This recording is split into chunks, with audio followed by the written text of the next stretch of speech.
नहीं, लेकिन इस समय शर्मा अगर आप इजराइल की तस्वीरें चला सके, Saurabh ji, coming to you, Sharma, play the visuals of devastation in Tel Aviv. Saurabh ji, अमेरिकी राष्ट्रपति का मुझे नहीं याद पिछली बार कब ये हुआ था दुनिया के इतिहास में कि G7 जब से शुरू हुआ है, अमेरिका के प्रेसिडेंट को G7 छोड़ के वापस DC आना पड़े। ये कहा जाता है कि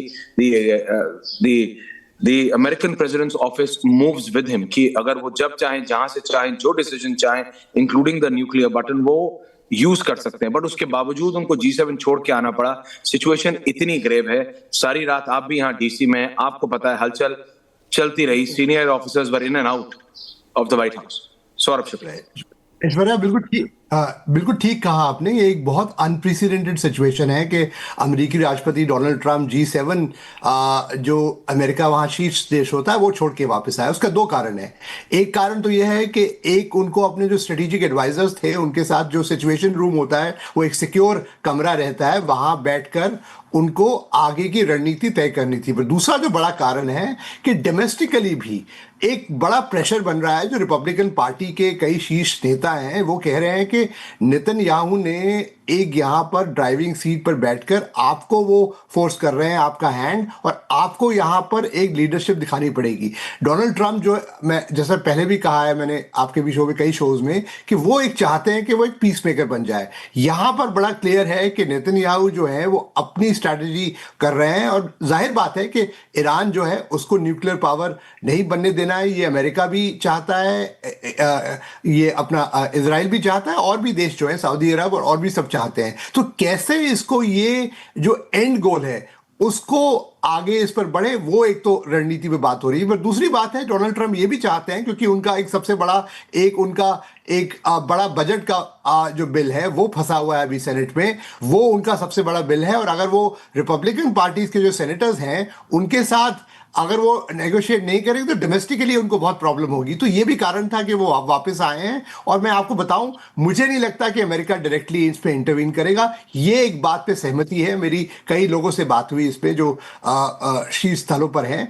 उनका मानना है कि अमेरिका जो है, जाहिर बात है, इजराइल को पूरी तरह से सपोर्ट करेगा, क्योंकि वो चाहते हैं कि न्यूक्लियर पावर ईरान नहीं बने। और अमेरिका ने चाहा था, और इस पे to be fair to Donald Trump, उन्होंने बहुत कोशिश की कि ईरान के साथ कोई मध्यस्थता हो जाए, कोई एक डील हो जाए, जो नहीं आपको सच में लगता है तो वहां पर उनका ये मानना है कि आपको किसी सच में तरह लगता है अब आप ये फोर्स इजराइल को वो सपोर्ट करेंगे। मुझे लगता नहीं कि वो डायरेक्टली इन्वॉल्व होंगे, क्योंकि इस समय अमेरिका उसमें नहीं है, और उनकी स्ट्रैटेजी यही रहेगी कि बाहर से सपोर्ट करे। ये जो है निकल के आ रहा है मेरे सूत्रों के अनुसार व्हाइट हाउस से।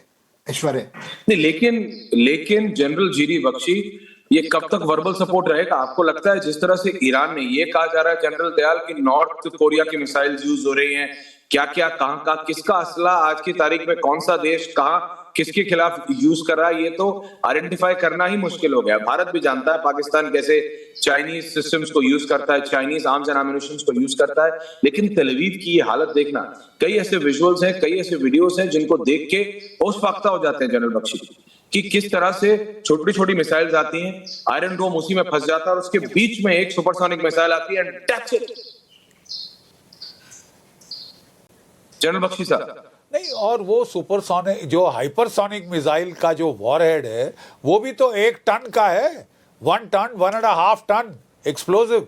इसलिए आप इतना देख रहे हैं, अनप्रेसिडेंटेड है इजराइल के लिए।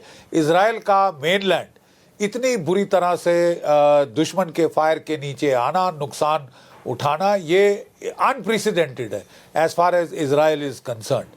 तो नेचुरली वहाँ पे कितनी देर सस्टेन हो सकता है इस टाइप का लॉस। हालांकि the number of missiles coming down, जैसे आंकड़े आप ही दिखा रहे थे, पहले दिन जो थे वो 200 मिसाइल, फिर 100, फिर 35, फिर 20। ये मिसाइल्स जो ईरान फायर कर रहा है वो भी कम आ रहे हैं इन क्वांटिटी, लेकिन लगातार आते जा रहे हैं और नुकसान हो रहा है। तो अब ऐसा भी नहीं हो सकता कि इजराइल को यूक्रेन जैसे अमेरिका छोड़ दे, हाँ तुमने लड़ाई शुरू करी, तुम लड़ो, तुम मरो, ठीक है। उनको हस्तक्षेप करना पड़ेगा। किस हद तक हस्तक्षेप कर सकते हैं अमेरिका में, इस पे there is no consensus, no political consensus in the United states.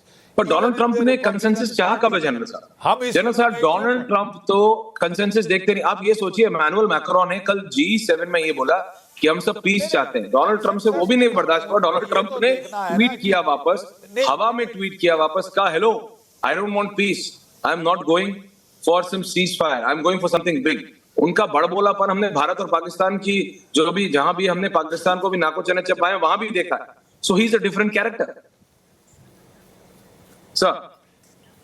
नहीं, जब मैं कह रहा था consensus, he is not a consensus builder at all, लेकिन उनको अमेरिकन कांग्रेस में रिपब्लिकन पार्टी तो साथ रखनी होगी।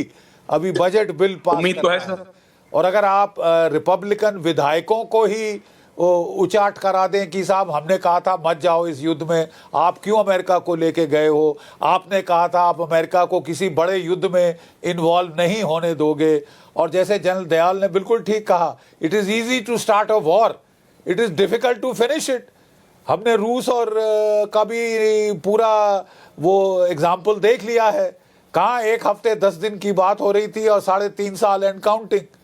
तो आप शुरू कर सकते हो ईरान जैसे कंट्री के बरखिलाफ, लेकिन क्या स्टैंड ऑफ अटैक्स ही उसको डिस्ट्रॉय कर पाएंगे?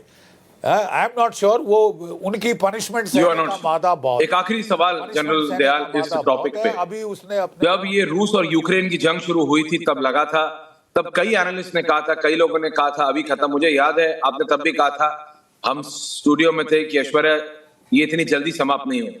यूक्रेन की टेरेन अलग है, मैं मॉस्को को समझता हूं, मैंने वो एरिया देखा, इतना आसान नहीं होगा आज की तारीख में। जिस तरह से इजराइल कर रहा है, Israel is like a bull in a China shop. लेकिन वो जहां बैठा है वो बहुत ही सेंसिटिव लोकेशन है, चाहे वो गल्फ ऑफ हॉर्मुज की बात हो, चाहे वो बगल के देश हो। एक छोटी सी चिंगारी and it will get out of hand, and get out of hand like how? General Dayal sir. इसमें कोई शक की बात नहीं है। देखिए ऐश्वर्या, इसमें कोई शक की बात नहीं है, लेकिन मैं नहीं समझता ईरान जो है वो पूरे अरब वर्ल्ड के संतुलन को खराब करना चाहेगा किसी किस्म का। सऊदी अरेबिया पे, यूएई पे, कतर पे, अब वो नहीं इस किस्म की कोई वो कार्रवाई करेगा। वो सिर्फ इस टाइम पे फोकस करेगा इजराइल पे, और किसी तरह से अमेरिका इंटरवीन ना करे डायरेक्टली, बस उतना सा उसका मेरे ख्याल में एम है। और इस इलाके में कितनी गरीबी फैलती है, कितनी महंगाई बढ़ती है, डोनाल्ड ट्रंप को बिल्कुल फर्क नहीं पड़ता। Aishwarya know his mind. अब तक लोगों को समझ जाना चाहिए डोनाल्ड ट्रंप को। कल भारत में, पाकिस्तान में, सऊदी अरेबिया में, यहाँ कितनी महंगाई बढ़ती है, इस तेल का क्या, वो तो कहता है ये तेल रिजर्व खत्म होंगे तो सब अमेरिका के पास जाएंगे।